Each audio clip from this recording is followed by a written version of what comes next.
mga original settlers sa Makati ay mga Malays na nakatira dito sa malapit sa Pasig River.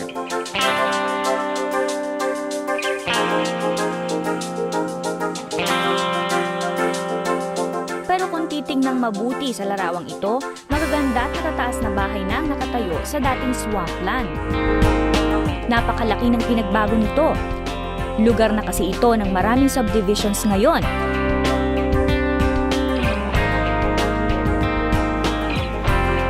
At syempre, may simpleng residential area pa rin, katulad nitong sa Bel Air.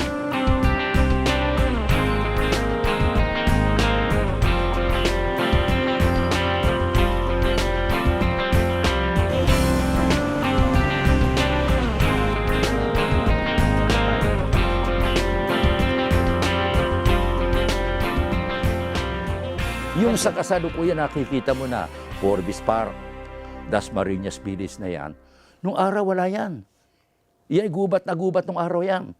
At yan nang malaon, maraming umabot yan. At wag na niyo sabihin mga kababayan, ako'y ubod ko na natanda. Ako'y inabot ko ang panahon na yan bukid na bukid niyang Makati. Yun meron tayong Echaron, yung tinatawag na Pasay Road. Mula sa Pasay Road ngayon, makikita mo, papunta ka ng Pasay. Mga naglalakahang building, nung araw wala yan. Bukid, para ka nasa bukid nung araw dyan. Mga bahay kubo na riyan, ang kalye dyan, makitid, na lupa pa, nagdadaan ng karitela, papunta ka doon, papunta ka ng Pasay, dadaan ka ng Kuli-Kuli. Alam na marami kung ano yung Kuli-Kuli, papunta ka ng Pasay. Hindi mo sukat nakalain na ang Makati makaganyan ngayon. Yung Pasay Road na yan. Yung tinatawag na Ayala, yung Ayala Avenue yan, walang kabahay-bahay nung araw yan. Walang kabahay-bahay yan. Ang gumawa pa ng mga kalye sa kontrata, ang Lanusa and Company. Ginawa yung mga kalyeng dyan. Kaya nung araw, pag sinabi mo Makati, ang nasa isip ng tao dyan na Makati nung araw, yung kung ikaw ay pupunta ka dyan, magdadaan ka ng Santa Ana, Maynila, doon sa Teheron. Pagkatapos tuloy-tuloy yun. Yun ang Makati. Yun ang pinaka-Makati. Pagkatapos, nadudugtungan niyan, yung papunta ka sa Kwan. Papunta sa Guadalupe. At nung araw, ang karamihan ng daan dyan, para makapunta ka ng Guadalupe, sasakay ka ng tramya. Yung tren.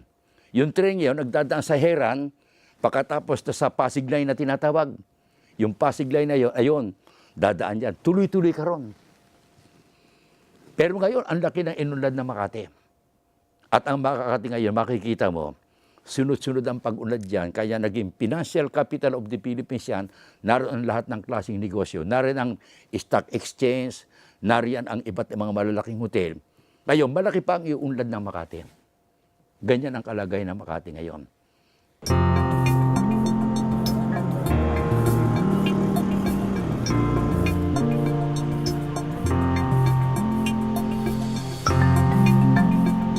Dati ko pa naririnig yung tungkol sa yellow card ng mga Makati residents.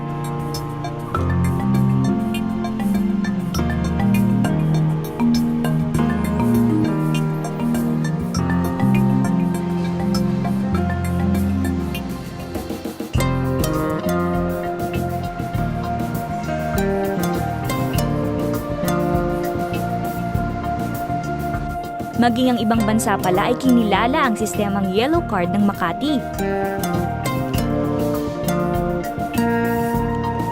Ang Yellow Card program ng lungsod ay napili ng Dubai International Award for Best Practices in 2002 sa titulong Outstanding Contribution Towards Improving the Living Environment.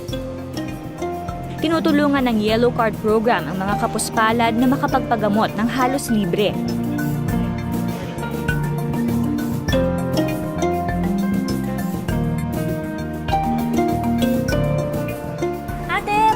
Ginagamit tong card? Ganito po yan. Ang discount na yellow card, dahil sa yellow bar ka, 200 na lang ang babayaran mo as donation. Pag lampas ka ng 5,000 ay nabab yun. Pero kung below naman na 5,000, wala ka nang babayaran. Dahil sa yellow bar ka, no payment. Ang blue bar ay 10% na lang ang babayaran mo sa total bill. Pero pagka naman ang green bar ka, 15% at ang red bar, 25%. Ah, okay. Thank you po. Naku, Pag card holder ka pala dito sa ospital ng Makati, napakalaking diskwento na makukuha mo. Ang programa ay tinatawag na Makati Health Plus Card. Ipinamimigay ito ng lokal na pamahalaan ng Makati sa mga kwalipikadong Makati residents. Ang yellow card ay badge of citizenship na binabawi o nawawala ng bisa kapag nilisan na ang syudad ng Makati.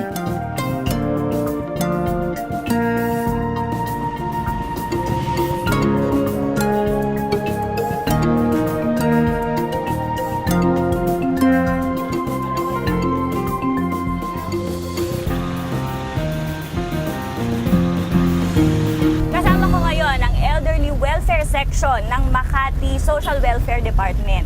Maghahatid kami ngayon ng cake para isa-isang matandang taga Makati na magdiriwang ng kanyang birthday. I-explain sa atin ni ate kung ano bang ginagawa ng inyong section. Kami po yung mga nagdi-deliver ng cake sa senior citizen ng Makati. Dapat po, taga Makati siya, qualified resident po. Dito po nakatira. Tsaka yun po, yung tapos blue card holder po ng Makati. Since 2002, nag-start na po yung delivery ng cake namin. Isa sa pinakaluma, subalit may ituturing na bagong proyekto dito sa Makati ay ang paghaharana. Luma dahil matagal nang may ganito sa Pilipinas. Bago dahil kailan lang sinimula ng city government na haranahin ang mga senior citizens na may blue card na nagdiriwang ng kanilang kaarawan. Happy birthday po!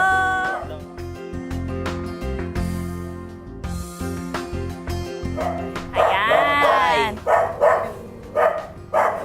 Yay! Thank you rin. Soft drinks na lang tayo kapag Oo, Sige po, happy birthday po. Salamat po. Tunay nga namang nasisiyahan ang mga senior citizens ng Makati. Imagine ninyo, may harana na, may libreng cake pa. O paano magpaalam na tayo sa kanila?